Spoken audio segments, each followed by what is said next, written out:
अस्सलाम वालेकुम। क्या हाल चाल है सबका। उम्मीद करती हूँ कि आप सब खैरियत से होंगे। मैं और आयरा सेव ऑन फूड्स जा रहे थे, मुझे एक दो चीज़ें लेनी थी और वैसे भी मौसम बहुत ज़्यादा अच्छा था, तो हमने सोचा कि थोड़ी सी वॉक भी हो जाएगी और जो चीज़ें वो भी आ जाएंगी। आयरा को इस टाइम पे मैंने स्नो पैंट्स नहीं पहनाए थे, सिर्फ जैकेट पहनाई थी, मगर अयान अजान जो है उनको पहनानी पड़ती है स्नो पैंट, क्योंकि जब स्कूल में ये रिसेस में बाहर जाते हैं तो सारी स्नो होती है और इनके कपड़े गीले होते हैं। मगर दोनों भाई रात के टाइम पे पूरा जोर लगाते हैं कि मामा किसी तरह से मान जाएं कि हम लोग स्नो पैंट्स ना पहने। और इनकी टीचर की सब पेरेंट्स को ईमेल जाती है कि आपने स्नो पैंट जरूर पहना के भेजने, क्योंकि स्नो अभी उधर ही और बच्चे जब खेलते हैं तो सब गीले होते हैं। जैसे ही हम लोग सेव ऑन फूड्स एंटर हुए, यहाँ पे एक छोटा सा स्टॉल लगा हुआ था जो वैलेंटाइंस के लिए था, तो यहाँ पे जो चीजें वो पहले ही आना शुरू हो जाती हैं। और आयरा देख रही थी कि इतने प्यारे प्यारे से हार्ट्स बने, तो मामा मुझे किसी तरह ले दें। और मैं इसको घर से कहकर लाई थी कि हमने जो चीजें लेनी है हम लोग सिर्फ वही लेंगे और कुछ एक्स्ट्रा नहीं लेंगे। अपने लिए मुझे ग्रीन टी लेनी थी और अर्ल ग्रे देख के मेरा दिल कर रहा था कि मैं ले लूं, क्योंकि मुझे बहुत अच्छी लगती है। और अगर आपने मेरे पहले व्लॉग्स देखे तो आपको पता होगा कि मुझे डिफरेंट काइंड ऑफ टीज जो है वो कितनी अच्छी लगती हैं। कभी ऐसा होता है कि शाम के टाइम पे अगर आपका चाय पीने का दिल नहीं करे तो आप इस तरह की हर्बल टीज ले सकते हैं।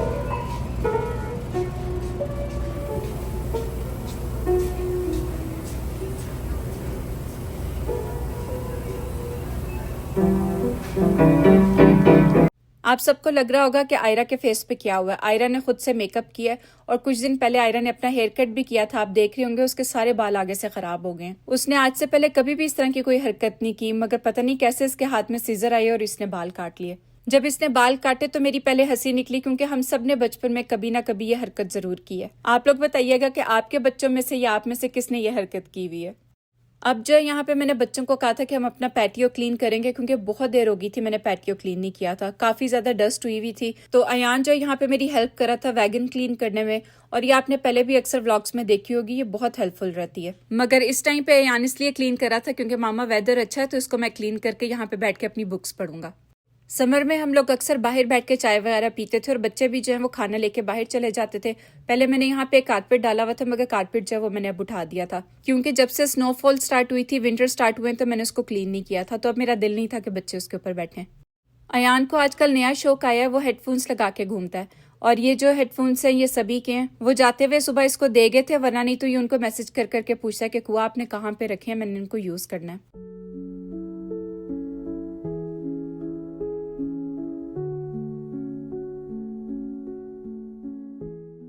अब जो मैं आपसे एक रेसिपी शेयर करने लगी हूँ। वैसे तो मैं इसको कीमे वाले फतायर बोलती हूँ, मगर इसको फतायर नहीं बोलते, इसको बोलते हैं लहमजून। लहम अरबी में गोश्त को कहते हैं और अजून जो है उसकी डो को कहते हैं। जब तक हम लोग मिडिल ईस्ट में थे, कुवैत में थे, तो कोई बात ही नहीं थी। जब हम लोग का दिल करता था हम लोग ऑर्डर करते थे और हमारे घर पे आ जाते थे। मगर अब यहाँ पे जब सब कुछ आपको खुद ही बनाना पड़ता है तो थोड़ा सा मुश्किल लगता है। मिलता तो अल्हम्दुलिल्लाह यहाँ पे है सारा कुछ, मगर थोड़ा सा एक्सपेंसिव होता है। जब आप ड्राइव नहीं कर रहे होते तो थोड़ी मुश्किल हो जाती है, क्योंकि ऊबर से जब हम लोग मंगाते हैं या स्किप द डिशेज से मंगाते हैं तो हर चीज़ की फीस होती है और वो एक्सपेंसिव हो जाता है। तो अब जो है यहाँ पे मैं सारी चीज़ें चॉपर के अंदर डाल के इनको अच्छे तरीके से चॉप कर लूँगी। और जो इसके अंदर चीज़ें जाएंगी वो है शिमला मिर्च, प्याज, टमाटर और पार्सले। मैं खुद भी ये रेसिपी फर्स्ट टाइम बना रही हूँ, मैंने इंटरनेट पे देखी थी, क्योंकि मेरा बहुत दिल कर रहा था खाने का। तो थोड़ा सा कीमा मेरे पास पड़ा हुआ था फ्रोजन, तो मैंने सोचा कि आज मैं बनाती हूँ। और वैसे भी मेरा दिल करता है कि मैं different type of recipes try करती रहूँ। टमाटर मैंने 3 लिए थे, मगर इस टाइम पे मैंने 2 ही डाले और उसकी जो स्किन है वो पील कर ली है।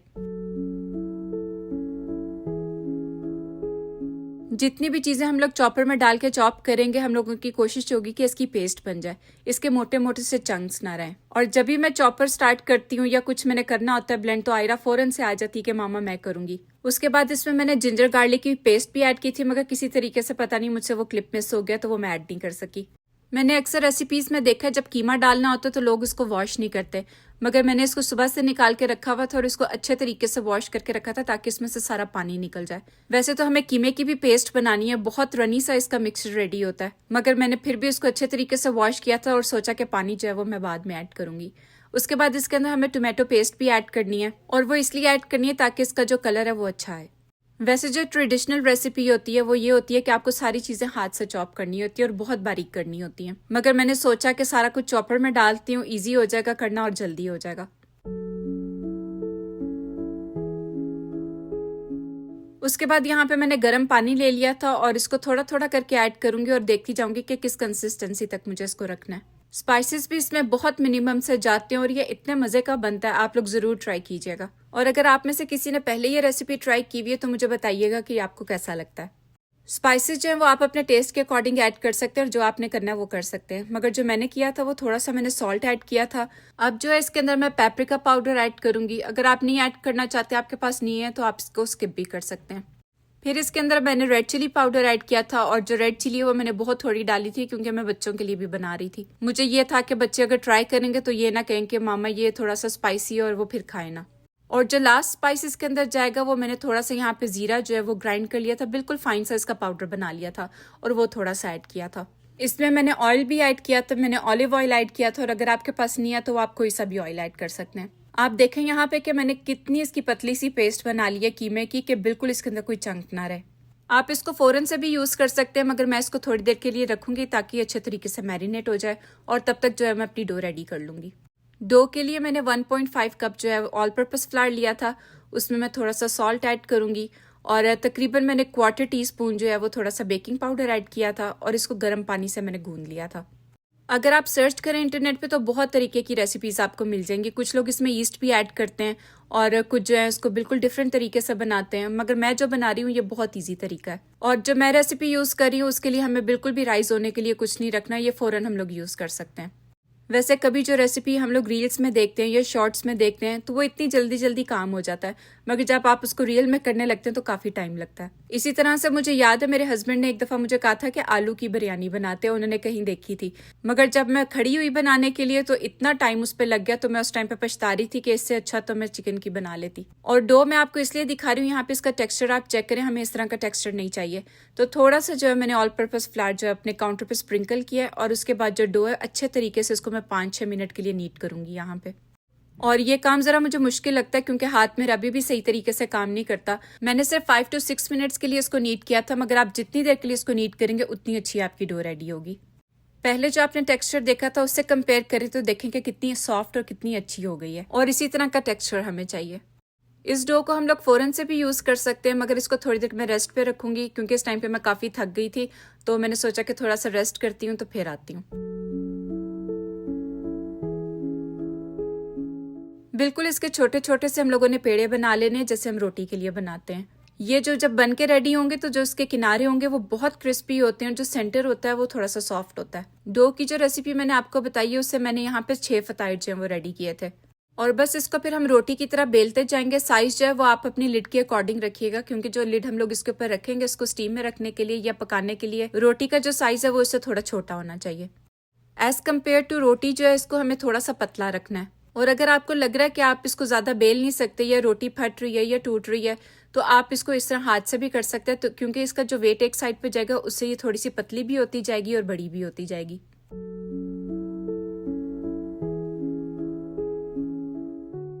यहाँ पे मैंने एक पार्चमेंट पेपर ले लिया और पहले मैं उसको रखूंगी फिर रोटी को रखूंगी और कीमे का जो हम लोगों ने मिक्सचर रेडी किया उसके ऊपर लगाएंगे। पार्चमेंट मैंने इसलिए रखा है क्योंकि जब हम इसके ऊपर फिलिंग लगा देंगे कीमे की तो ये रोटी नरम हो जाएगी और फटने के चांसेस होंगे। तो इस तरह क्या होगा कि मुझे ये आसानी हो जाएगी, जब मैंने इसको अपने पैन के ऊपर डालना होगा तो इसको मैं स्लाइड करूंगी और ये जो रोटी है या कीमे का जो फतायर है ये उसके ऊपर चला जाएगा। और एक और बात का जो हमें यहाँ पे ख्याल रखना है कि कीमे की जो लेयर लगानी है वो हमें पतली लगानी है, क्योंकि अगर थिक लेयर होगी तो वो पकने में टाइम लेगी और जो रोटी है वो बहुत ज़्यादा क्रिस्पी हो जाएगी और वो फिर खाई नहीं जाएगी। पहले मैंने सोचा था कि मैं इसको अपने ग्रिलिंग पैन के ऊपर बना लूंगी, पक तो बहुत अच्छे तरीके से गई थी, मगर मुझे थोड़ा सा ये होता है कि कहीं से कोई चीज़ कच्ची ना रह जाए। तो मैंने इसको थोड़ी देर के लिए ओवन में भी बनाया था और उसके बाद इसको मैंने ब्रॉयल किया था ताकि उसके ऊपर एक अच्छा सा कलर आ जाए। मगर जैसा मैंने आपको बताया कि मैं भी फर्स्ट टाइम बना रही थी, मैंने यहाँ से ये आइडिया लगाया कि नेक्स्ट टाइम जब मैं उसको बनाऊंगी तो सीधा ओवन के अंदर ही बनाऊंगी, क्योंकि इस तरह करने से मेरा काम जो है वो डबल हो रहा था। ग्रिलिंग पैन जो उसको मैंने पहले ही प्री हीट कर लिया हुआ था और इसके बाद जो है आपने देखा होगा कि पार्चमेंट पेपर से कितने अच्छे तरीके से स्लाइड होकर ऊपर चली गई है। अब इसको थोड़ी देर के लिए मैं कवर कर दूंगी और अगर आप इसको ओवन में बना रहे हैं तो फिर तो आपको इसको कवर करने की ज़रूरत नहीं है, मगर मैंने इसको ग्रिलिंग पैन के ऊपर डाला है तो इसको मैं कवर करूंगी ताकि ये स्टीम में अच्छे तरीके से पक जाए। अल्हम्दुलिल्लाह मेरे चैनल पे बहुत सारे न्यू लोग आए हैं, तो मैं चाहती हूँ कि आप लोग मुझे बताएं, अपने आप को इंट्रोड्यूस करवाएं कि आप लोगों का नाम क्या है और आप मुझे कहाँ से देख रहे हैं। पहले मैंने इसको कवर करके पकाया था और अब मैं चाह रही थी कि रोटी जो है वो नीचे से थोड़ा सा अच्छा सा कलर पकड़ ले। तो आप देख रहे होंगे कि इसके नीचे कैसे इसमें बबल से बनने लग गए हैं, और जब ये बबल बनेंगे तो इसका मतलब है रोटी आपकी पक गई है। उसके बाद इनको मैंने अपनी बेकिंग ट्रे के अंदर रखा था और थोड़ी देर के लिए मैंने इसको ऐसे पका लिया था, तकरीबन 5 मिनट के लिए, और फिर इसको मैंने ब्रॉयल के ऊपर पकाया था ताकि इसके ऊपर जो है वो अच्छा सा कलर आए।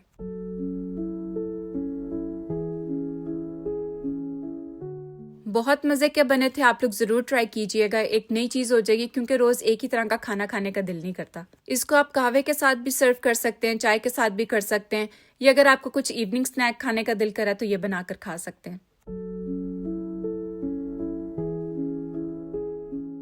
तो ये था मेरा आज का व्लॉग। आई होप आप सबको पसंद आया होगा, और अगर पसंद आया है तो इसे लाइक एंड हाइप करना मत भूलिएगा। और अगर अभी तक आपने मेरे चैनल को सब्सक्राइब नहीं किया तो प्लीज़ मेरे चैनल को सब्सक्राइब करें, और एक छोटा सा कमेंट ज़रूर किया करें, मुझे बहुत अच्छा लगता है आप लोगों के कमेंट्स देखकर। आज के व्लॉग के लिए इतना ही, अगले व्लॉग में मिलेंगे इंशाल्लाह, तब तक के लिए अल्लाह हाफिज़।